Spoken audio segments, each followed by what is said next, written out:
তিনি যে টক মারানি নাকি কি যেন বলেছিলেন যে রাতে টক শো করে, এমনি এদের বলেন নাই। তো হাস্যকর ব্যাপার এই যে আমরা এদের বুদ্ধিজীবী মনে করি। তো 2024-এর 5ই আগস্টের সন্ত্রাসী কর্মকাণ্ড না হলে, 2024-এর 5ই আগস্টের মহামারী না ঘটলে সন্ত্রাসীদের, আমরা বুঝতে পারতাম না এই সুশীল আসলে কারা। আরো ফাঁস হবে, জামাত যদি ক্ষমতায় আসতো তখন দেখতেন এদের বয়ান আরো, মানে এরা পারতেছে না বলতে, সরাসরি বঙ্গবন্ধুর নাম নিয়ে গালি দিতে এখনো পারতেছে না, কারণ জামাত ক্ষমতায় আসে নাই। সরাসরি মুক্তিযুদ্ধ বিরোধিতা এরা মৌলবীদের মতো করতে পারতেছে না।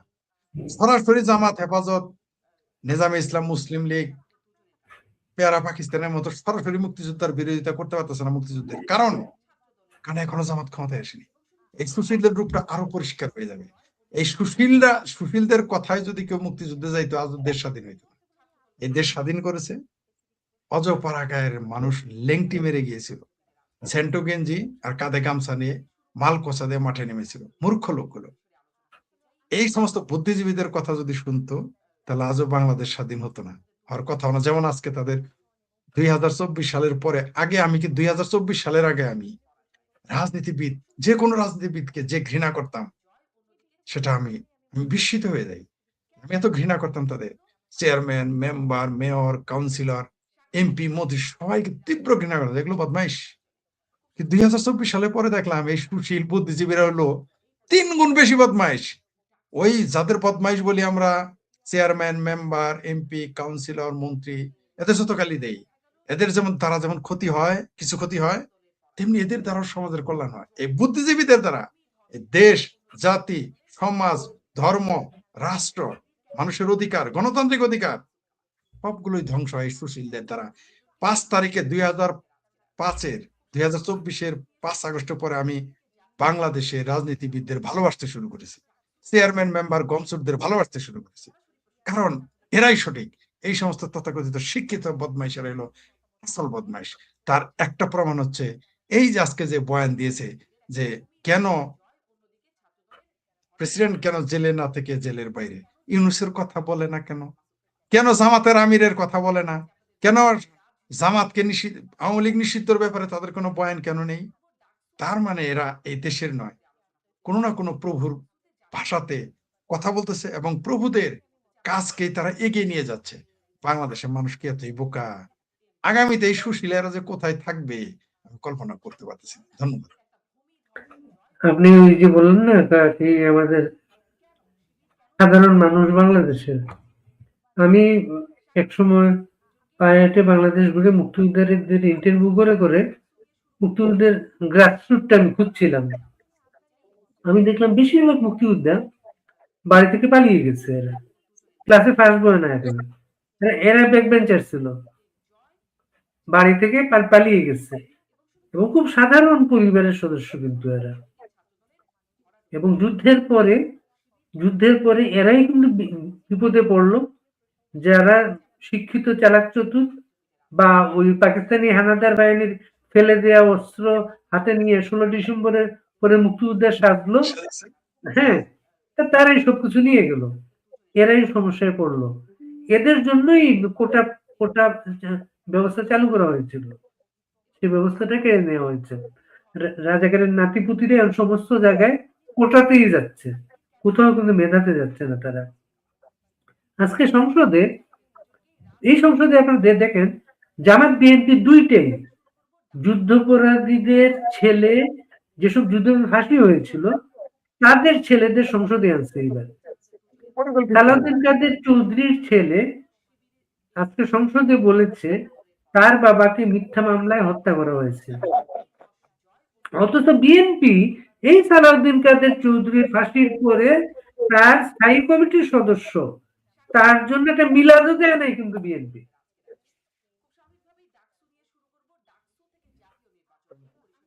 কি বলবো আর, আমি ওই সাকা চৌধুরী, স্বাধীনতা বিরোধী নৃশংস হত্যাকারী, নৃশংস এই সাকা চৌধুরীর পুত্র যখন বয়ান দিয়েছে, সেইখানে গিয়ে আমি কমেন্টস করে এসেছি যে রাজাকার যেমন আজীবন রাজাকার থাকে না, হ্যাঁ, মুক্তিযোদ্ধা যেমন আজীবন মুক্তিযোদ্ধা থাকে না, কিন্তু রাজাকার আজীবন রাজাকার, তেমনি মুক্তিযোদ্ধার সন্তানেরা আজীবন মুক্তিযুদ্ধের চেতনা নাও বয়ে বেড়াতে পারে, কিন্তু একজন রাজাকার আল বদর আল শামস, তাদের পুত্র কন্যা নাতিপুতিরা আজীবন ওই 47-এর চেতনা এবং 71-এর মুক্তিযুদ্ধ বিরোধী চেতনা নিয়েই তারা বড়, কোনো সন্দেহ নাই। তো সাকা চৌধুরীর পুত্র এগুলো বলবেই। বিএনপি একই সাথে বলে যে জামাতকে রুখে দিতে হবে, স্বাধীনতা বিরোধী রুখে দিতে হবে বলেছে। এই যে মির্জা ফখরুল সাহেব বলেছেন যে তাদেরকে রুখে দিতে হবে, কিন্তু সেই সাথে তার আইনমন্ত্রী আবার বলে যে জামাত শিবির হচ্ছে তাদের একই পিতার সন্তান। যদিও তারেক রহমান বলেছিল এক মায়ের পেটের ভাই, তারেক রহমান বলেছিল শিবির এক মায়ের পেটের ভাই, আর ছাত্রদল ছাত্র শিবির এক মায়ের পেটের ভাই। আর তারই বর্তমান আইনমন্ত্রী বলতেছেন যে জামাত বিএনপি শিবির আর হচ্ছে একই পুত্রের একই পিতার সন্তান। আবার তাদের মহাসচিব, তাদের দলের মহাসচিব এবং মন্ত্রী বলতেছে যে স্বাধীনতা বিরোধীদের রুখে দিতে হবে। শুনেছি কালকে একদিন একজন কৃষিবিদ এসে বলেছেন, ডক্টর আব্দুল আওয়াল স্যার, তিনি বলেছেন যে এই যে আজকের যে স্পিকার মেজর হাফিজ, তিনি একদিন সংসদে দাঁড়িয়ে বলেছিলেন জামাতকে নিষিদ্ধ করতে হবে বা জামাতের বিরোধিতা করেছেন। আজকে সেই জামাত বিরোধী দলের প্রধান তিনি হচ্ছেন বীর বিক্রম মেজর হাফিজ হচ্ছেন স্পিকার। তো এই যে ডক্টর হুমায়ুন আজাদ স্যার বলে গেছেন, কথাটা সত্য। মুক্তিযোদ্ধা আজীবন মুক্তিযোদ্ধা নাও থাকতে পারে, জীবন রাজাকার, সেটা আমরা দেখতেছি। এটা আমাদের দুর্ভাগ্য যে হুমায়ুন আজাদ স্যারের কথাটা সত্য প্রমাণিত হয়ে গেছে। আসলে যারা সাহিত্যিক, যারা বিজ্ঞ, যারা পণ্ডিত, তারা আগামী দিন দেখতে পারেন। তারা জ্যোতিষ নয়, কিন্তু তারা আগামী দিন দেখতে পারেন। তাই ডক্টর হুমায়ুন আজাদ স্যারের কথাগুলো সত্য পরিণত হয়েছে। অবশ্যই এর জন্য দায়ী বাংলাদেশের রাজনীতিবিদেরাই, এই দেশের জনগণ দায়ী। আপনি দেখেন আজকে এত সাকা চৌধুরীর পুত্র এত বড় কথা কিভাবে বলতে পারে? কারণ তাদের ৭১ একবার ক্ষমা করা হয়েছিল, সেই ক্ষমাটাকে তারা লম্বা করেছে। বঙ্গবন্ধু ক্ষমা করেছিলেন, সাধারণ ক্ষমা ঘোষণা করেছিলেন যারা মানবতা বিরোধী অপরাধ করেনি তাদের জন্য, সেটাকে জায়েজ করে দিল পরবর্তী সরকার এসে, মাফ করে দিয়েছে। একই সাথে তারা বলে তারা অপরাধ করে না, আবার বলে মাফ করে দিয়েছে। জিয়া এসে তাদেরকে মুক্ত করে দিল, তাদের প্রধানমন্ত্রী বানালো এই দেশের রাজাকারদের, বঙ্গবন্ধুর খুনিকে রাষ্ট্রদূত বানালো, এই বাংলাদেশের স্বাধীনতা বিরোধীদের রাজনীতি করার সুযোগ দিয়ে দিল। এইভাবে আস্তে আস্তে তারা চলে আসলো। এটা আমাদের দুর্ভাগ্য। আর তারই পুত্র আজকে স্বাধীনতা বিরোধীদের পুত্রদের সংসদে এনে, পিতা এনেছেন স্বাধীনতার বিরোধীদের ক্ষমতায়, সংসদে বসিয়েছেন। আর তার জিয়াউর রহমানের সেই পুত্র তারেক রহমান, মুস্তাকা প্রধানমন্ত্রী, সেই স্বাধীনতা বিরোধী রাজাকার আল বদর আল শামস এবং তাদের কুল শিরোমণিদের পুত্রদের কন্যাদের ক্ষমতায় বসিয়েছে। ঠিক হিস্ট্রি রিপিটস ইটসেলফ, এটাই ঘটতেছে। তবে তার সাথে আরেকটু যুক্ত করতে চাই, হিস্ট্রি রিপিটস ইটসেলফ যদি সত্য হয়, যেমন হয়েছে আজ, তেমনি এটাও সত্য হবে এই স্বাধীনতা বিরোধীদের পুত্রদের কন্যাদের আবার একদিন হয়তো আদালতের মুখোমুখি হতে পারে, জনগণের মুখোমুখি হতে পারে। এইবার আর ক্ষমা করা নাও হতে পারে, নাও ছাড়া হতে পারে। জি, ধন্যবাদ। আপনার স্পিকারের কথা হয়তো মনে আছে, স্পিকার মেজর হাফিজ গণজাগরণ মঞ্চের সময় টেলিভিশন ইন্টারভিউতে বলেছিলেন, আমার মন চাচ্ছে আমি এখানে যাই।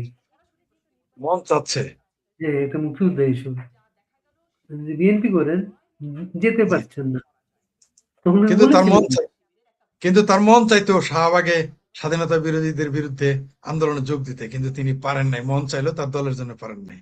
আজকে তিনি স্বাধীনতা বিরোধী দলে বসিয়ে সেইখানে তিনি স্পিকার। আমি হলে তো গলায় দড়ি দিয়ে মারা যেতাম।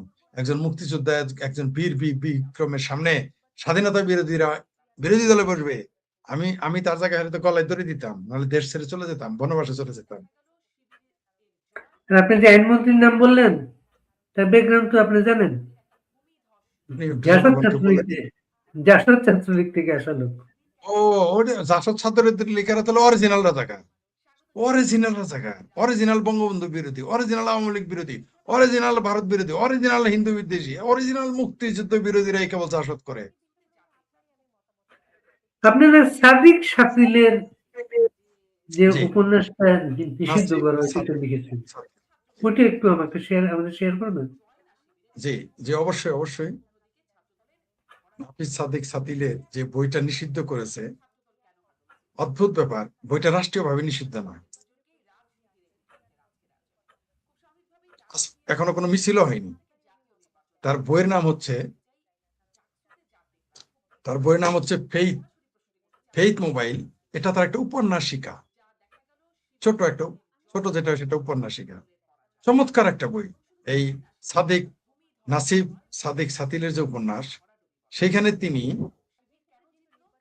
ছোট্ট ছোট্ট প্রশ্নের মাধ্যমে মানুষের চিন্তাকে বিকশিত করার চেষ্টা করেছেন।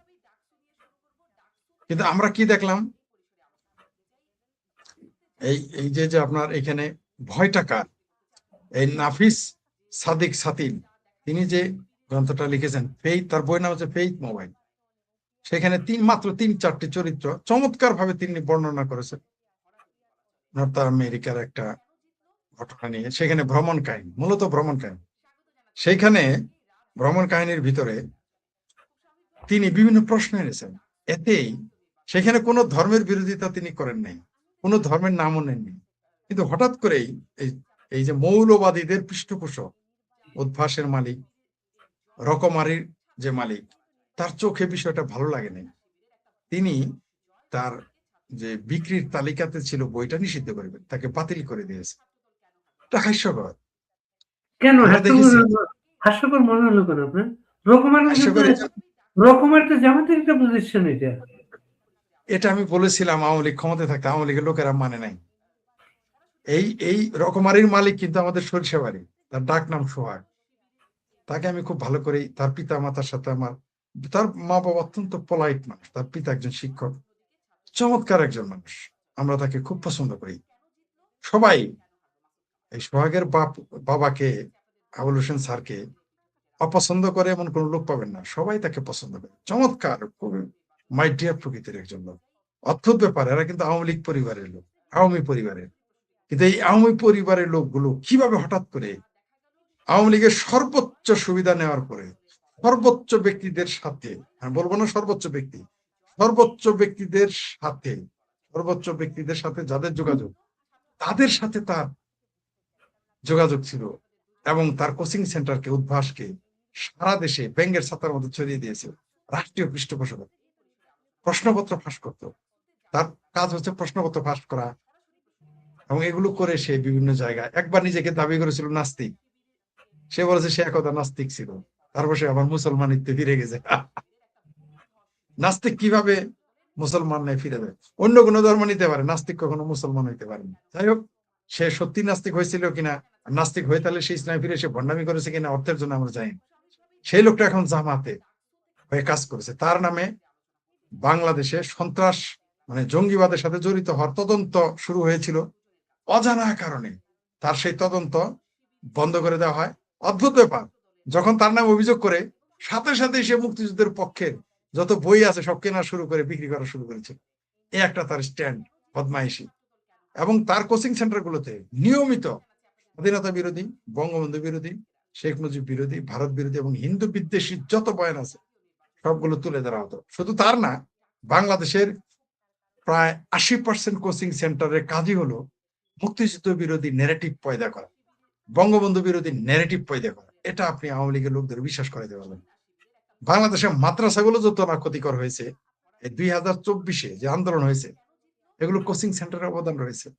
বাংলাদেশের শিবিরের যত কোচিং সেন্টার, সেখানে প্রাইভেট ইউনিভার্সিটির যত ছাত্র আছে, এগুলো কিন্তু অধিকাংশই শিবিরের কোচিং সেন্টারে পড়ালেখা করেছে এবং তারা দেখবেন সব আন্দোলনে যুক্ত হয়েছে। মাদ্রাসার ছাত্র চাইতে প্রাইভেট ইউনিভার্সিটি, আমি দেখেছি বনানীতে প্রাইভেট ইউনিভার্সিটির ছাত্ররা পালে পালে আন্দোলনে যোগ দিয়েছে, জুলাই সন্ত্রাসী আন্দোলনে। যারা জীবনে কোনোদিন নিজের স্যান্ডেলটা একা পরে না, প্রাইভেট ইউনিভার্সিটিতে যারা পড়ে, তাদের স্যান্ডেলটা পর্যন্ত তাদের মা বাবা অথবা তাদের বাড়ির কাজের ছেলে মেয়েরা তাকে পরিয়ে দেয়। বাংলাদেশে যারা প্রাইভেট ইউনিভার্সিটিতে পড়ে, তার 90% এসেছে উচ্চ মধ্যবিত্ত পরিবারের। ওই তারা পাবলিক ইউনিভার্সিটিতে চান্স পায় না ইজ্জত রক্ষার কারণে, প্রাইভেট ইউনিভার্সিটিতে পড়ে টাকার গরম দেখানোর জন্য। তারা কিন্তু জীবনে কোনোদিন নিজের গ্লাসে পানি ঢেলে খায় না। মানে পারলে তারা নিজে যে ওয়াশরুমে যায়, টিস্যু পেপারটা অন্য জনকে দিয়ে করাতো, হয়তো বা কেউ কেউ করায়ও, পরিষ্কার করাইতো। সেই ছেলেগুলো আন্দোলনে নেমে গেল। ভাই, ওই যে শিবিরের মগজ ধোলাই কোচিং সেন্টার গুলোতে, শিবিরের মগজ ধোলায় আমার বাড়িতে বঙ্গবন্ধুর খুনি ডালিমের বই পৌঁছায় দেয় শিবির। কল্পনা করতে পারেন আপনি তাদের তাদের নেটওয়ার্ক কত মারাত্মক। কারণ আমার পরিবারের একজন সদস্য কোচিং সেন্টারে পড়তো, বয়স অত্যন্ত কম। আমার পরিবার মানে আমার আত্মীয় স্বজনের কথা বলতেছি। আমি একদিন জানতে পারলাম তার বাড়িতে মেজর ডালিমের বই। আমি বললাম, তোমার বাড়িতে তো বঙ্গবন্ধুর অসমাপ্ত আত্মজীবনী আসে নাই, তোমার বাড়িতে তো বঙ্গবন্ধুর অন্যান্য লেখা বই আসে নাই, তোমার বাড়িতে আরো আলীর মাতাব্বরের বই আসে নাই, তোমার বাড়িতে তো রবীন্দ্রনাথ নজরুলের বই আসে না, লালনের গানের কপি আসে না, তোমার বাড়িতে কেন মেজর ডালিম? পরে তার মা বাবাকে আমি ফোর্স করে জানতে পারলাম সে কোচিং সেন্টারে পড়ে। জানতে পারলাম কোন কোচিং সেন্টার, দেখি যে ওটা শিবিরে। কারণ ওইখানে তো মেজর ডালিমের বই আসবে। তার মগজ ঠিক করতে আমার 1 বছর লেগেছে। এই যে মেজর ডালিম, এই মেথর ডালিম কত হারামি, দেখেন জামাত কত ভয়ানক। তারা আমার আত্মীয় স্বজনের কাছে মেথর ডালিমের বই পৌঁছে। তো এই হচ্ছে জামাত। তাহলে কার বাড়িতে যায় নাই? মুক্তিযোদ্ধার পুত্র জামাতের ভাষায় কথা বলে, কি করে সম্ভব? মুক্তিযোদ্ধার নাতিপুতি, নাতি, নাতনি কিভাবে স্বাধীনতা বিরোধীদের ভাষায় কথা বলে? কিভাবে? এই শিবিরের কারণে। তো এই উদ্ভাসেরা এরা করেছে। সুতরাং নাচ, এই যে শাতিলের যে ফেইথ মোবাইল বইটি, উপন্যাসিকাটি, সেখানে কিছু প্রশ্ন উত্থাপন করেছে মানুষের চিন্তা। এইখানে লেখক তার নিজের লেখক এইখানে এত সুন্দরভাবে বর্ণনা করেছেন। সফল লেখক তিনি। তিনি কিন্তু ওইখানে যান নাই কোনোদিন, কিন্তু এমন ভাবে বর্ণনা করেছেন যেন মনে হয় তিনি সেখানে ওই দেশে গিয়েছিলেন, ওই মহাদেশে গিয়েছিলেন। আসলে যাননি তিনি। তার সাথে আমার ব্যক্তিগত সাথীর সাথে আমার ব্যক্তিগত পরিচয় আছে, তিনি ওই দেশে যাননি।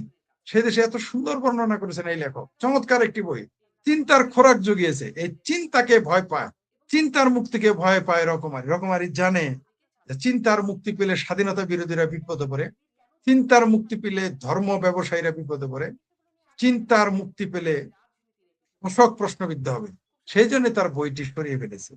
আর আপনি ঠিকই বলেছেন, রকমারি, উদ্ভাস সহ আরো যত কোচিং সেন্টার আছে, এরা হচ্ছে, বা বই বিক্রেতা বলছেন, এরা হচ্ছে স্বাধীনতা বিরোধী। সুতরাং নিষিদ্ধ করবেই। অথচ এখানে কিন্তু স্বাধীনতার পক্ষে বিপক্ষে বলে না, শুধু প্রশ্নের উত্তর। আপনার কথা শুনতে শুনতে একজন লিখেছেন, ফরিদ ভাই আপনি এতজনকে মুমিন মনে করেন, আওয়ামী লীগকে কেন মুমিন মনে করেন না আপনি? বুঝি না, আবার বলেন। আমার এখানে প্রচুর বৃষ্টি আওয়ামী হচ্ছে, লীগের বুঝি লোক না। বলতে এত মানুষকে আপনি মুমিন মনে করেন, আওয়ামী লীগের লোকজনকে কেন মুমিন মনে করেন না আপনি? আওয়ামী লীগের ভিতরে যে হারা আমরা কমিউনিস্ট পার্টি দেখলাম, আওয়ামী লীগ তো এখন আওয়ামী লীগ না, আওয়ামী লীগ কমিউনিস্ট লীগ হয়ে গেছে।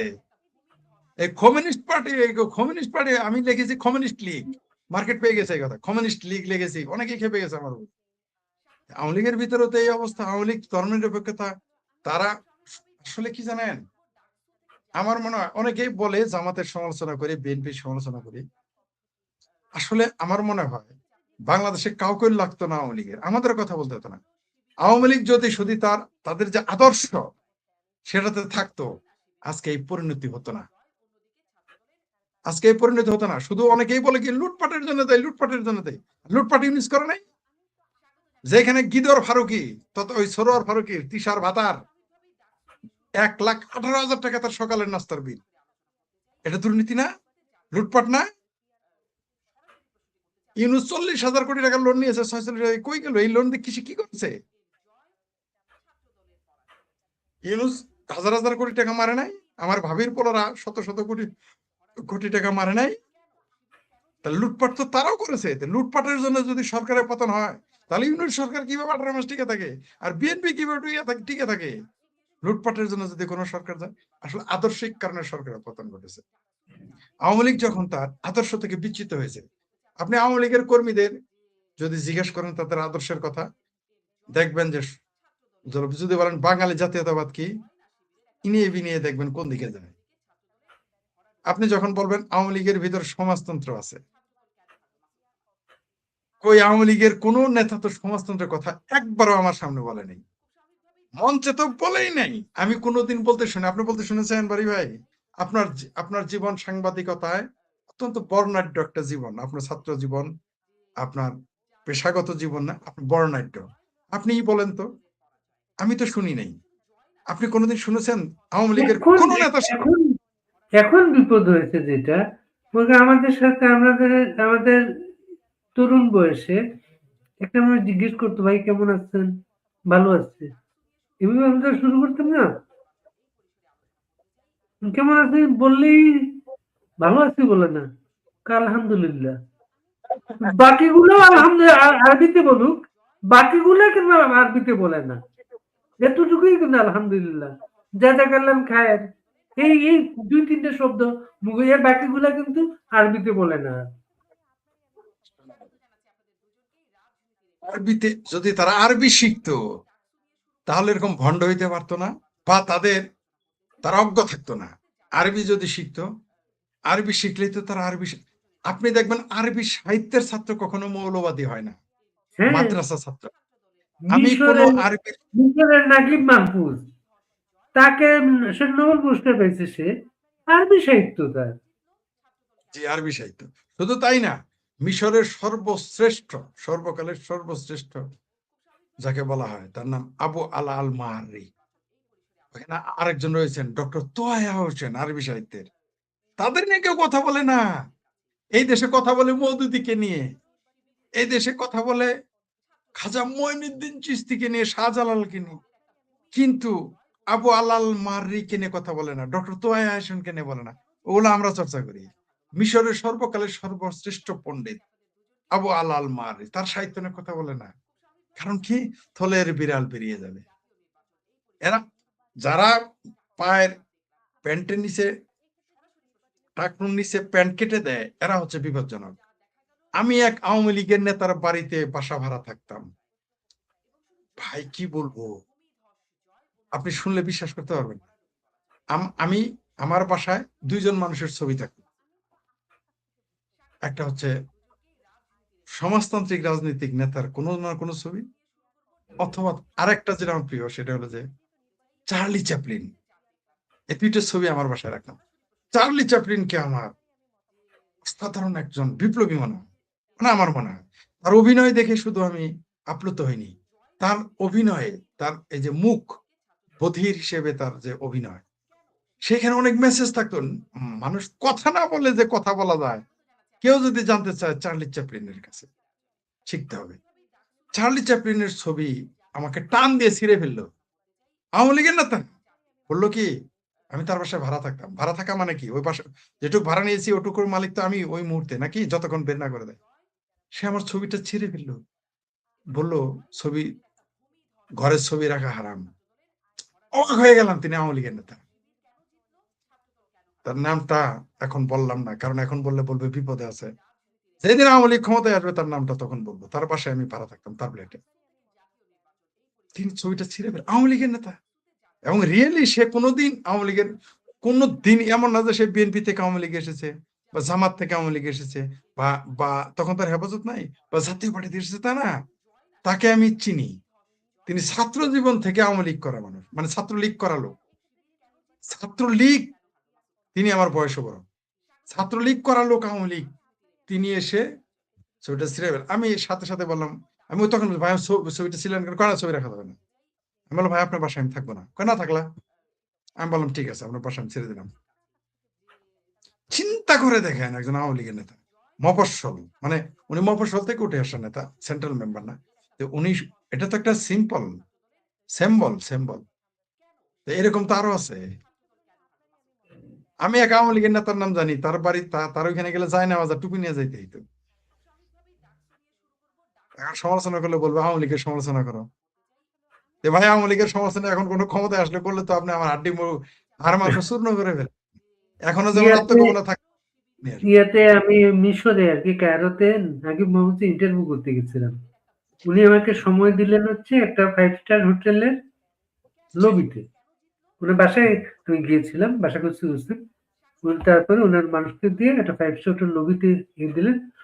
আমার লবিটা দেখে মনে হলো যে ওই যে সিরাজুল আলম খান শেরাটনের এক কোনায় বসে আড্ডা মারতেন না? অনেকে যেত, হ্যাঁ? ঠিক ঐরকম কিন্তু উনার ওইখানে আড্ডা মারতে যায় সবাই আরকি। আমি তাকে আমার বাংলাদেশের নানা বড় কথাবার্তা বলতেছিলাম, নারীর ক্ষমতায়ন, না এটা পাকিস্তান না, নারী এইভাবে সম্মানিত প্রাইম মিনিস্টার নানা কিছু বলতেছিলাম। উনি আমাকে বললেন, তসলিমা নাসরিনকে বের করে দিলে কেন? আমি আর জবাব দিতে পারি নাই। না জবাব নাই তো। তসলিমা নাসরিন, আপনি যেহেতু তুললেন কথাটা বলি, এখানে 14 লক্ষ রোহিঙ্গা থাকতে পারে। এই রোহিঙ্গাদের পাসপোর্টও দিয়েছে এই তথাকথিত ইউনিট সরকার, আদমের এবং বিএনপির এই তথাকথিত মুসলেকা সরকার, তাদের পাসপোর্ট দিয়েছে। আর এখানে তসলিমা নাসরিনের জায়গা হয় না। লজিক কি? তিনি ধর্মবিরোধী, তিনি ইসলাম বিরোধী। যদি ইসলাম বিরোধী আসে কথাটা, যে ইসলাম উনি বিরোধিতা করা যাবে লিখছেন, না, আপনি লিখে জবাব দেন। কেউ কি ওই লিখছে? মুরত ওই মুরত তাদের নাই। ওই মুরত, শুনেন, কখন অস্ত্র ধরে, কখন মারতে আসে, যখন মুরত নাই। আমি শেখ ফরিদ, আমি একটা পোস্ট দিয়েছিলাম যে আপনি শুধু কথা বলতে দিন, আন্দোলন করতে দিতে হবে না রাজপথে, শুধু কথা বলতে দিন, সমাজ পরিবর্তন। আমি বলছি শুধু কথা বলতে দিবেন, ওই দেশে দুর্ভিক্ষ থাকবে না। শুধু কথা, আমি বলে গেছি, শুধু কথা বলতে দিন, ওই দেশে গণতন্ত্র প্রতিষ্ঠিত হবে। শুধু কথা বলতে দিন, সেখানে সাম্যবাদ প্রতিষ্ঠিত হবে। আরে ভাই, আপনি তো কথাই বলতে দেন না। রাজপথে দরকার না। আমি শেখ ফরিদ চ্যালেঞ্জ করলাম, আমার ইউটিউব চ্যানেল খেও না, আমার ফেসবুক খেও না, দেখি আমি শেখ ফরিদ পারে কিনা সমাজ পরিবর্তন করে। চ্যালেঞ্জ করলাম। আমার ইউটিউব চ্যানেল 3টা খেয়ে ফেলেছে, আর একটা খায় খায়। ফেসবুক যায় আসে যায় আসে। কথা বলতে সুদ দেন। কিসের কিসের ওয়াকার, কিসের ইউনুস? কথা বলার অধিকার তারা অনলাইনেও দেয় না, সামাজিক যোগাযোগ মাধ্যমে দেয় না। রাজপথ তো পরের কথা, রাজপথে তো তারা দিবেই না, কারণ তারা হারামি। তারা জানে তারা কি। শুধু কথা, আমি বলেছি, কোন মানুষকে শুধু বাক স্বাধীনতা দেন, পৃথিবীতে দুর্ভিক্ষ হবে না। শুধু বাক স্বাধীনতা দেন, মানবাধিকার লঙ্ঘন হবে না। শুধু বাক স্বাধীনতা দেন, ন্যায় এবং আইন সুবিচার প্রতিষ্ঠিত হবে। শুধু বাক স্বাধীনতা দেন, কারণ কোন শাসক, কোন মৌলবাদী গোষ্ঠী বাক স্বাধীনতা দিতেছে না। তসলিমা নাসরিন নাকি ইসলাম বিরোধী, তার জন্য তাকে বাংলাদেশ আসতে দিতে হবে না। কিন্তু বাংলাদেশের অসংখ্য মানুষ তো ইহুদি বিরোধী, বাংলাদেশের অসংখ্য মানুষ তো হিন্দু বিরোধী, বাংলাদেশের অসংখ্য অগণিত মানুষ তো খ্রিস্টান বিরোধী। তাদের জায়গা, রোহিঙ্গাদের জায়গা হয়, সন্ত্রাসীদের জায়গা হয়। কিন্তু এমনকি যারা এই দেশের নাগরিক না, তারা এই দেশে মন্ত্রী হয়, এমপি হয়, এমনকি প্রধান উপদেষ্টা হয়, কারণ ডক্টর ইউনূসের পাসপোর্ট নাই বাংলাদেশে। চ্যালেঞ্জ করলাম আমি। এই কথা বলার জন্য কলিমুল্লাহ স্যারকে গ্রেফতার করা হয়েছে, তাকে জেলে রাখা হয়েছে আজও। অধ্যাপক কলিমুল্লাহ কি অপরাধ করেছেন? অধ্যাপক কলিমুল্লাহ তো ইউনূসকে সমর্থন করেছিলেন। অধ্যাপক কলিমুল্লাহ তো 24-এ লাল বদর হয়েছিলেন। তারপরেও তাকে জেলে রাখা হয়েছে কেন? কারণ তিনি থলের বিড়াল বের করে দিয়েছিলেন। তিনি বলেছিলেন ডক্টর ইউনূসের পাসপোর্ট নাই, তিনি কোন দেশের নাগরিক? এই প্রশ্ন উত্থাপন করার কারণে তাকে জেলে, লাল বদর হওয়ার পরেও, অর্থাৎ ইউনূসের পক্ষে হওয়ার পরেও, জুলাই সন্ত্রাসীদের হওয়ার পরেও তাকে জেলে রাখা হয়েছে। আমি এই জন্য বলেছি শুধু কথা বলতে দেন, কথা বলতে দেন আমাকে। পৃথিবীর শ্রেষ্ঠ হইতে হবে না, বিজ্ঞ হইতে হবে না, আপনাকে ডক্টরেট ডিগ্রি নিতে হবে না, রকেট সায়েন্স পড়তে হবে না। শুধু বাক স্বাধীনতা দেন। কোন স্বৈর শাসক টিকতে পারে না, মৌলবাদী টিকতে পারে না। এই জন্য তারা বাক স্বাধীনতা বিরোধী। আর মৌলবাদ, ডক্টর সিরাজুল ইসলাম চৌধুরী এমেরিটাস অধ্যাপক, তিনি লাল বদরদের আব্বা কি আব্বা, লাল বদরদের দাদা। তিনি কি বলেছিলেন? বলেছিলেন যে মৌলবাদ এবং সাম্রাজ্যবাদ পরস্পরের বন্ধু। এই কথাটা আমি বছরের পর প্রতি বছরে পোস্ট দিতাম কয়েকবার করে। দেখেন 2024 মিলে গেছে না? সাম্রাজ্যবাদী শক্তির সাথে মৌলবাদ তার বন্ধু। উপরে উপরে তারা বিরোধিতাকারী নামমাত্র। তিনি বলেছিলেন এরা উপরে উপরে বিরোধিতা করবে, ভেতরে ভেতরে তারা পরস্পরের বন্ধু, কেননা একে অপরের সম্পর্ক, তারা একে অপরের জীবিকা, জীবন নির্ভরশীল। মৌলবাদ শেষ মুহূর্তে সাম্রাজ্যবাদের পক্ষে। কিন্তু মৌলবাদ আজকে দেখেন চিঙ্কুমামদের আব্বা তিনি এমেরিটাস অধ্যাপক সিরাজুল ইসলাম চৌধুরী। আজকে সত্য প্রমাণিত হচ্ছে। আপনি দেখেন, শিশু মারা যাচ্ছে 6 মাসের, 2 মাসের, 1 মাসের, 1 বছরের, কোনো কথা নেই। কথা কি নিয়ে? ফনদ নিয়ে কথা। কথা কি নিয়ে আওয়ামী লীগ নিষিদ্ধ করো, কথা কি নিয়ে শেখ হাসিনা স্বৈরাচার। আমি শিশু মারা গেল টিকার কারণে, টিকা না দেওয়ার কারণে, অবহেলার কারণে, একটা মানুষ কথা বললো না। সংসদে কোনো আলোচনা হয়েছে? সংসদে কখনো কি কমিউনিস্ট পার্টির সভাপতি আমি বললে তো শেখ হাসিনার দালাল, আমি বললে তো আমি যদি আপনার ছেলে বলি আপনিও দালাল হয়ে যাবেন শেখ হাসিনার, ভারতের দালাল, নরেন্দ্র মোদী দালাল, শেখ হাসিনার দোষর হয়ে যাবেন। যদিও আপনাকে লালবদর বলে গালি দেয় আওয়ামী লীগের লোকেরা, আমি জানি আপনাকেও গালি দেয়। কিন্তু এখন যদি এখানে আমি বলি যে কেন এই আমেরিকার সাথে যে চুক্তি হয়েছে, গোলামি চুক্তির নিয়ে কথা বলা হয় না, তখন বলবে আমরা শেখ হাসিনার দালাল। আপনার চ্যানেলকেও বলবো আপনি শেখ হাসিনার দালাল বলবে, যদিও আপনাকে লালবদর বলে গালি দেয়। আমি দেখেছি আপনাকে নিয়ে প্রচুর গালি দেয় আওয়ামী লীগের লোকেরা, আমাকে নিয়েও দেয় মাঝে মধ্যে, আমাকে নিয়ে একটু কম দেয়, কারণ বাই চান্স আমাকে নিয়ে যদি দেয় আমি তো ছাই দিয়ে ধরবো। আমি শেখ ফরিদ কিন্তু শিং মাছ হাত দিয়ে ধরা লোক, ছাই দিয়ে ধরি না। আমি শেখ ফরিদ কিন্তু গামছা দিয়ে শিং মাছ ধরি না। আমি ওই যে ভেতর বোঝেন কাদা, ওইখানে গিয়ে ডুব দিয়ে, আমি শেখ ফরিদ কিন্তু ডুব দিয়ে শিং মাছ কেতর ভিতর থেকে ধরে আনার লোক, ভেতরের ভিতর থেকে। তো আমাকে লাল বদর বললে তো আমি ছাই দিয়ে ধরবো না, হাত দিয়ে কেতর ভিতরে শিং মাছ ধরে ফেলবো। এই জন্য আমাকে নিয়ে বলে না, তবু মাঝে মাঝে একটু একটু বলতে চায়, বলে ফেলে তুই শেখ ফরিদ এটা না আওয়ামী লীগের পক্ষে বলবি না। আমি তো আওয়ামী লীগের পক্ষে বলি না, আমি বলেছি আমি আওয়ামী লীগের পক্ষে বলি, আমি মুক্তিযুদ্ধের পক্ষে বলি, আমি বঙ্গবন্ধুর পক্ষে বলি, বলছি এবং বলতে হবে। আমি কি তোদের মতো বেটা দোমুখা নাকি যে যখন মুক্তিযুদ্ধের ভাতা খাবো কিন্তু বঙ্গবন্ধু নিয়ে কথা বলবো না? 30,000 টাকা 22,000 টাকা ভাতা পাও, 10 লাখ 5 লাখ 20 লাখ টাকা ঋণ নিয়েছো, কিন্তু বঙ্গবন্ধুর পক্ষে কথা বলতে হয়। আমি শেখ ফরিদের বঙ্গবন্ধুর পক্ষে বলতে হয় বাড়ির আব্দুল বারিকে, ভাতা খাও তোমরা, আর আমাদের বলো বাড়ি ভাইকে বলো লাল বদর। তোমরা এত নীল বদর, তুমি কেন সবুজ বদর? তুমি কেন বঙ্গবন্ধুর পক্ষে কথা বলো না, শেখ হাসিনার পক্ষে কথা বলো না? 22,000 টাকা ভাতা নিতে তো খুব ভালো লাগে। আবার লোন নিয়েছো 5 লাখ 10 লাখ 20 লাখ, লোন নেও নাই? বাংলাদেশে 1-2.5 লক্ষ মানুষ ভাতা পায় মুক্তিযুদ্ধের। তারা যদি কথা বলতো, এই বাড়ি ভাইয়ের কথা বলতে হবে। 1 ঘন্টা তিনি চাকরি করলে $50 পাবেন, তার রেখে তিনি এখানে আসছেন বকর বকর করতে আমাকে সাথে নিয়ে।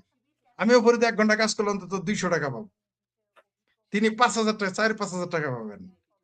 তারপর আমরা কথা বলি, তোমরা যারা মুক্তিযোদ্ধার ভাতা খাও তারা কেন কথা বলো না? কিন্তু আমি জানি আওয়ামী লীগ ক্ষমতায় আসলে তোমরাই তো এখন সুখ সুবিধা নিবা, বিরাট বড় আওয়ামী লীগ আর সাইজে যাবা, বঙ্গবন্ধুর চেলা সাইজে যাবা। কিন্তু এখন মুরদে কোলায় না। আমরা স্রোতের বিপরীতে, বাড়ি ভাইরা স্রোতের বিপরীতে, শেখ ফরিদেরা স্রোতের বিপরীতে আমরা কথা বলি এবং বলবো। যদিও প্রসঙ্গ অন্যটা চলে আসলো, আপনি যেটা বলেছেন আসলে আমাদের দেশে যা চলতেছে এখন, শাতিল নিয়ে শুরু করেছেন, এখানে মুক্তিযুদ্ধের পক্ষের মানুষ, মুক্ত চিন্তার পক্ষের মানুষ, এরা এখন বিপদে আছে, তাই অনেক সময় বলতে চাই না। তো আমাদের দুর্ভাগ্য যে আজকে বাংলাদেশের মাত্র 30% আওয়ামী লীগ আর যদি সত্যি সত্যি মুক্তিযুদ্ধ আওয়ামী লীগের আদর্শকে ধারণ করতো, এই দেশে বিপ্লব হয়ে যেত। আপনাকে আমাকে কথা বলতে হতো না, আমাকে ঘর সংসার পরিবার ব্যবসা বাণিজ্য চাকরি বাকরি ছেড়ে দিয়ে কথা বলতে হতো না, আপনাকেও আপনার ব্যবসা লস করে আপনাকে কথা বলতে হতো না এই বিষয় নিয়ে। 30% মানুষ যদি বিপ্লবী হতো, আওয়ামী লীগের 50% মানুষ যদি আওয়ামী লীগের আদর্শ ধারণ করতো, বন্যার পানির মতো ভেসে যেত। কিন্তু আমাদের দুর্ভাগ্য, কোথাও আওয়ামী লীগের আদর্শ ধারণ করে না, কিন্তু জামাত বিএনপি কিন্তু শতভাগ তাদের আদর্শ ধারণ করে, একটু তারা ভুল করে না। আমি নিজে দেখেছি ছাত্রলীগ, যুবলীগ, আওয়ামী লীগ, শিবির, জামাত এবং জামাতকে হেফাজতদের জায়গা দিত। আজকে তাদের জায়গা দেয়? আজকে কোন শিবির কোন জামাত আওয়ামী লীগকে জায়গা দেয়? দেয় না। শত্রু চিনতে ভুল করে। এরা বাংলাদেশের হিন্দুদের মতো, বাংলাদেশের হিন্দু আর আওয়ামী লীগ একরকম, এরা শত্রু বন্ধু চিন্তা করতে পারে না। কারণ কি? এর কারণ এটা নিয়ে গবেষণা করতে হবে। আমাদের এটা নিয়ে গবেষণা করা উচিত, বাংলাদেশের সংখ্যালঘু সম্প্রদায় হিন্দু এবং আওয়ামী লীগ কেন তাদের শত্রুদের চিনতে পারে না। বন্ধু তো চেনার দরকার নাই, শেখ ফরিদ পক্ষের লোক চেনার দরকার নাই, এতে তোমার লব লস হবে না। কারণ আমরা মেরেছিস কলসির কানা তাই বলে কি প্রেম দেব না, অথবা ভেঙেছিস করেছিস কলসি কানা তাই বলে কি প্রেম দেব না। আমরা তো বিপদে পড়েছি, বাড়ি ভাই শেখ ফরিদ, এরা তো বাংলাদেশ আওয়ামী লীগ, মুক্তিযুদ্ধ, 71, জয় বাংলা, তারপর আপনার জাতীয় সঙ্গীত, পতাকা, এগুলো ভালোবেসে আমরা তো বিপদে পড়ে গেছি, প্রেম দিতেই হবে। কিন্তু যারা এটার মালিক নিজেকে ধারণা বলে মনে করে, তারা তো এটা নিয়ে কথা বলে না, এরা শত্রু মিত্র চিনে না। আপনি নিশ্চিত থাকেন বাড়ি ভাই, এই যে আমরা তো আওয়ামী লীগের পক্ষে কথা আমাদের আর বলতেছি, বিকল্প নাই, মুক্তিযুদ্ধের পক্ষের মানুষ হিসেবে আমাদের সামনে কোনো বিকল্প নেই, আমাদের বিকল্প নাই, আর আমরা তো মুক্তিযুদ্ধের বিরোধিতা করতে পারবো না, করতে পারবো না। সম্ভবই না, আমাদের পক্ষে তো সম্ভব না।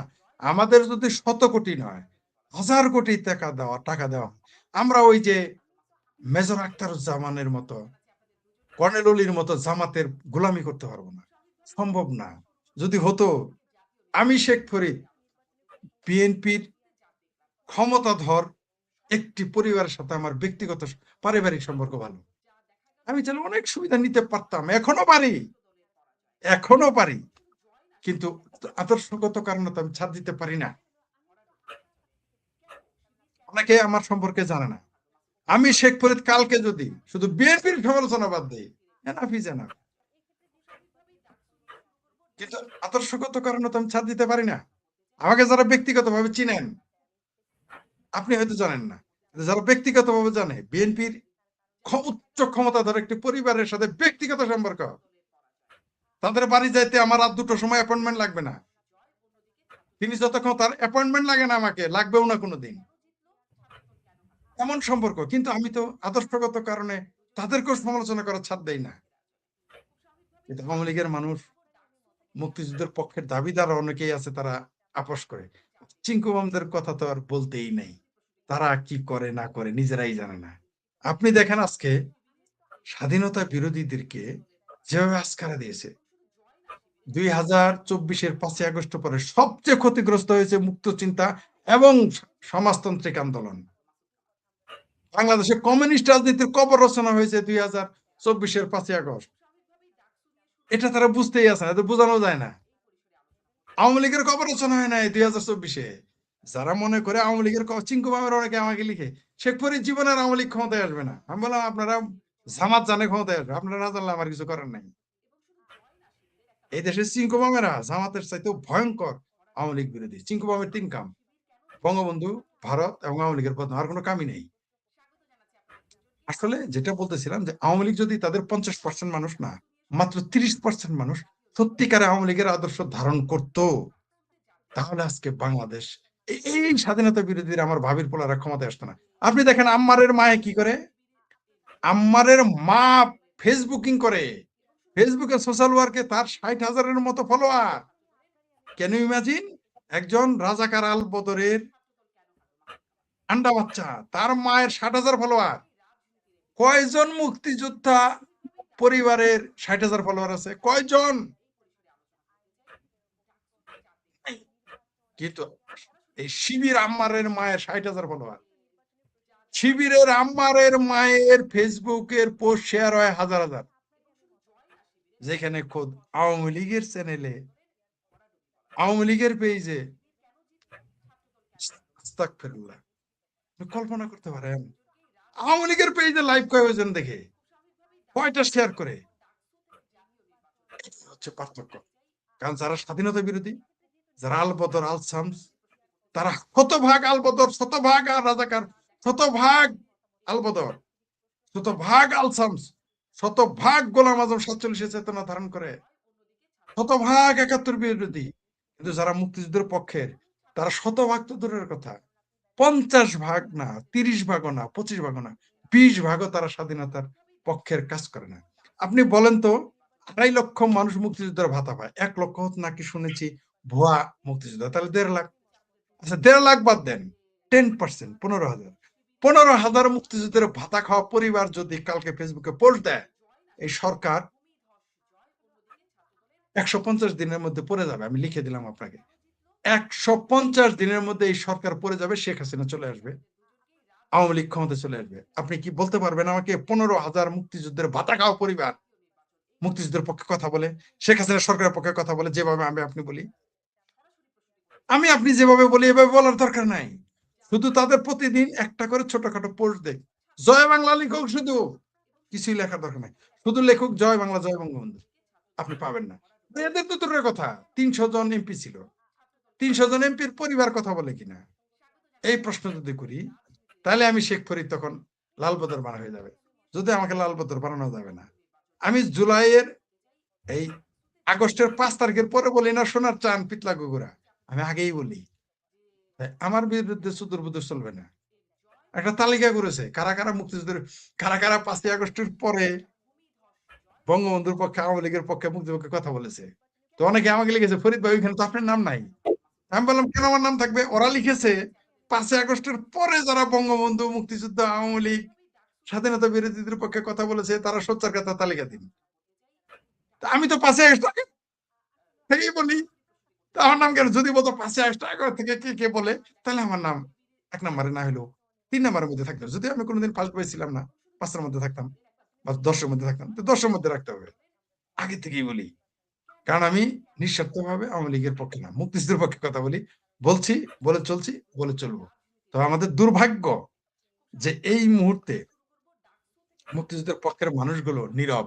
কিন্তু সুবিধা নেই। এখন বলে কি, আমি অন্তত আমার পরিচিত 100 জনকে আমি ফোন দিয়েছি, আপনারা কেন সোচ্চার নন? তারা কি বলেছে জানেন? আমরা শেখ হাসিনার হুকুম পেলেই রাজপথে নেমে যাচ্ছি। এখন শেখ হাসিনা বলে নাই, নাম তো বলে নাই, নাম ছিলেন? কতবার বল। হ্যাঁ, তারপরে কি হয়েছে শুনেন। আমি বললাম যে আপনারা যে বললেন শেখ হাসিনা নির্দেশ দিলেই নামবেন, আমার কি শেখ হাসিনা নির্দেশ দিয়েছিল? বাড়ি ভাইকে নির্দেশ দিয়েছিল মুক্তিযুদ্ধের পক্ষে কথা বলার জন্য? আমরা কেন নামলাম? আমি বলেছি আমি শেখ ফরিদের নির্দেশের অপেক্ষায় থাকি নাই, এমনকি আমি আওয়ামী লীগও করি না, কোনো দিনই ছাত্রলীগ করি নাই। তা আমি কেন নামলাম? লুটপাট করার সময় তো শেখ হাসিনার নির্দেশের কথা বলো নাই সোনার চানেরা, কোনোদিন তো এই কথা বলো নাই। চাকরি দেওয়ার সময় শেখ হাসিনার নির্দেশ শুনছি, কোনোদিন তো এই কথা বলো নাই যে জমি দখল করার সময় শেখ হাসিনার নির্দেশ মানছি। শেখ হাসিনা তোমাকে জমি দখল করার কথা বলছিল, শেখ হাসিনা তোমাকে ব্যাংকে টাকা মারতে বলেছিল, শেখ হাসিনা তোমাকে দুর্নীতি করতে বলেছিল, শেখ হাসিনা তোমাকে লুটপাট করতে বলেছিল, শেখ হাসিনা তোমাকে ক্ষমতার অপব্যবহার করতে বলেছিল। তখন তো শেখ হাসিনার নির্দেশ অপেক্ষা করে নাই। আন্দোলনের নামতে কেন শেখ হাসিনার নির্দেশের অপেক্ষা করতে হয়? এই জিনিসটা আমার মাথায় ঢুকে না। আওয়ামী লীগের লোকদের আমি প্রশ্ন করেছি, তখন আমাকে বলে ধর্মী আপনার সাথে কথা নাই। কেন কথা নাই? ধর্মী আপনি কি আওয়ামী লীগ করেন নাকি? আমি তো আওয়ামী লীগ করি না। তুমি আমার ধর্মীয় বলো কেন? আমি তো আওয়ামী লীগ করি না, আমি আওয়ামী লীগ করি না, করবো না কোনোদিন। আমি কোনোদিন আওয়ামী লীগ করি নাই, কোনোদিন করবো না। কারণ 4 মূলনীতি আওয়ামী লীগ ফলো করে না। কি কি মূলনীতি? বাঙালি জাতীয়তাবাদ। আওয়ামী লীগের মূলনীতি কি? সমাজতন্ত্র। আওয়ামী লীগের মূলনীতি কি? ধর্মনিরপেক্ষতা। আওয়ামী লীগের মূলনীতি কি? গণতন্ত্র। উপরের 3টা নিয়ে কথা বলে না, শুধু গণতন্ত্রের কথা বলে, কিন্তু সমাজতন্ত্রের কথা বলে না, ধর্মনিরপেক্ষতার কথা বলে না, বাঙালি জাতীয়তাবাদের কথা বলে না। বলে আলহামদুলিল্লাহ, কথার শেষে বলে আলহামদুলিল্লাহ। আরে ভাই, বাঙালি কথার শেষে কিভাবে আলহামদুলিল্লাহ বলে? বাঙালি কথার মধ্যে কিভাবে কিভাবে কিভাবে এগুলো বলে? আমি তো বুঝতে পারি না। সৌদি আরবের লোক কোনোদিন বক্তব্যের শেষে আলহামদুলিল্লাহ বলতে শুনেছেন? 10 বছর সৌদি আরব থেকে। আমি বলেছি ভাই, ওরা কি এরকম ইনশাল্লাহ আলহামদুলিল্লাহ বলে? কয় না। কি বলে? কয় ওরা ওয়াল্লাহে ওয়াল্লাহে বলে, আর হুমানে মিশে কথা কয় সৌদি আরবে। ওরা কোনোদিন আলহামদুলিল্লাহ, সুবহানাল্লাহ, ইনশাল্লাহ বলে না, ওয়াল্লাহে বলে আর মিশা কথা কয়। আমার জানার মতে অন্তত 10 জন লোকে টাকা মেরে দিয়েছে সৌদি আরবের লোক, খোদ সৌদি আরবের লোক। যাই হোক, আপনি যে প্রশ্নটা করেছেন আর যে শিরোনাম দিয়েছেন, আপনি যে শিরোনামটা দিয়েছেন যে রাষ্ট্রপতিকে নিয়ে বদিউল আলম মজুমদারের ফতোয়াবাজি, চমৎকার একটা শিরোনাম দিয়েছেন। আসলে এখন আজকাল সুশীলারাও ফতোয়া দেওয়া শুরু করেছে, সুশীলারাও ফতোয়া দিয়েছে। আমি মনে করি ওই যে গ্রামের মেম্বার যে বিজেপি কার্ড দিয়ে টাকা মেরে খায়, যে বিধবা ভাতা মেরে খায়, যে চেয়ারম্যান গম চুরি করে, তার সাথে ভয়ঙ্কর ক্ষতি করে হচ্ছে এই বদিউল আলম মজুমদারেরা। এদের কারণে দেশ ধ্বংসের পথে। এই আব্দুল্লাহ আবু সাইদের মতো বদমাইশদের কারণে দেশ ধ্বংসের পথে। সলিমুল্লাহ খানের মতো বুদ্ধিজীবীদের জন্য দেশ ধ্বংসের পথে। ফরাদ মাজার ওরফে ফরাদ মাজার গবর ভাই, এইদের মতো বুদ্ধিজীবীদের জন্য আজকে দেশ ধ্বংসের পথে। সিংকুবাম শহীদুলের জন্য দেশ ধ্বংসের পথে। কমরেড আনু বিহারী, তাদের জন্য আজকে দেশ ধ্বংসের পথে। এই দেশ ধ্বংসের পথে কারণ হচ্ছে মৌলবাদী শক্তির বিরুদ্ধে কেউ কথা বলে না, উপরে উপরে বলে, গণতন্ত্রের কথা বলে। আপনি যখন গণতন্ত্রের কথা বলবেন, আপনি যখন মুক্তিযুদ্ধের কথা বলবেন, তখন সেটা সরাসরি মৌলবাদের বিরুদ্ধে যাবে। কারণ বাংলাদেশের মুক্তিযুদ্ধের সময় কোনো মৌলবাদী গোষ্ঠী পক্ষে ছিল না। বাংলাদেশের একটা মাদ্রাসা বলেন, একটা মসজিদ বলেন, যেখান থেকে বাংলাদেশে মুক্তিযুদ্ধের পক্ষে কথা বলা হতো, আপনি খুঁজে পাবেন? আমি আজ পর্যন্ত পাই নাই। বরং আমরা পীর, যাদের বলা হয় পীরেরা নাকি সুফিপন্থী, এই পীরের দরবার থেকে সরসিনার পীর তারা বলেছিল বাংলাদেশের মুক্তিযুদ্ধের ৭১ সালে নারীরা হচ্ছে গনিমতের মাল। কিন্তু এই বদমাইশ গুলো আওয়ামী লীগ ক্ষমতায় থাকার সময় আওয়ামী লীগের নামে সুনাম করতো, কিন্তু তারা ৭১ কি বলেছে? নারীরা গনিমতের মাল। আপনি দেখেন জামাত আজকে বলতেছে যে তারা স্বাধীনতা ওই যে মুক্তিযুদ্ধের সংজ্ঞা, স্বাধীনতা বিরোধী সংজ্ঞা থেকে তাদের নাম বাতিল করতে। এই সংসদে যেখানে তারা বিরোধী দল, সেখানে বলা হয়েছে ৭১-এ রাজাকার আলবদর জামাত তারা স্বাধীনতা বিরোধী ছিল, পাশ করা হয়েছে। এই সংসদে এই জামাতি সংসদে, আলবদরি সংসদে, জিয়ার সংসদে, জিয়ার পোলার সংসদে, মুসলেকা সরকারের সংসদে বলা হয়েছে যে জামাত স্বাধীনতা বিরোধী ছিল। অদ্ভুত ব্যাপার, আওয়ামী লীগ নিষিদ্ধ, ছাত্রলীগ নিষিদ্ধ, জামাত হচ্ছে বিরোধী দল। এটা আমি ভাবতেই পারি না, মেলাতেই পারি না। এখন প্রশ্ন হচ্ছে যে এদের তো সে কি করবেন? কারণ ওই যে যেটা বললাম যে ২.৫ লক্ষ মুক্তিযুদ্ধের ভাতা খায়, আমরা ২৫০০ লোককে পোস্ট দিতে দেখি না। আমি বলছি না যে কেউ করে না, মুক্তিযোদ্ধার সন্তানেরা, নাতিরা অনেকেই লিখে। সংখ্যাটা ভেরি পোর অ্যামাউন্ট। তাদের সংখ্যা, তাদের ভয়েস আমাদের মতো স্ট্রং নয়, হাইরাইজ নেই, সংখ্যাও খুব কম। কালকে যদি ২৫,০০০ বাদ দেন, ১৫,০০০ মুক্তিযুদ্ধের পরিবার কথা বলা শুরু করে, আবারও বলছি ১৫ মাস এই সরকার টিকবে না, ১৫০ দিনও পতন ঘটে যেতে পারে, কিন্তু তারা কথা বলে না। বরং তারা কি করবে? বাড়ি ভাই লাল বদর এই কথা বলবে, এই তারাই বলে। আর শেখ ফরিদকে, এই শেখ ফরিদ কথা বলে কেন? সে তো আওয়ামী লীগ করে না, সে কেন কথা বলে? কথা বলা দোষ হইলো, আমগের এলাকায় একটা কথা আছে, কয় ভাই ভুল হয়েছে মাফ করে দেন, মাপ চাওয়াটাও কি ভুল হইলো? আমাদের তো সেই কথা নিজেরাও বলবে না, আমাদেরও বলতে দিবে না। আপনি দেখেন তো, এরা এরা সাংঘাতিক ইলিয়াসের পোস্ট দেখে তাদের ভিউ বাড়ায়, তাদের পোস্টে গিয়ে দেখে আসে। আমাদের কয়জন দেখে? আমাদের কয়টা শেয়ার? বাংলাদেশ আওয়ামী লীগের পোস্ট কয়টা শেয়ার আপনি বলেন? বাংলাদেশ আওয়ামী লীগের পেজের ফলোয়ার কতজন? ৪০ লক্ষের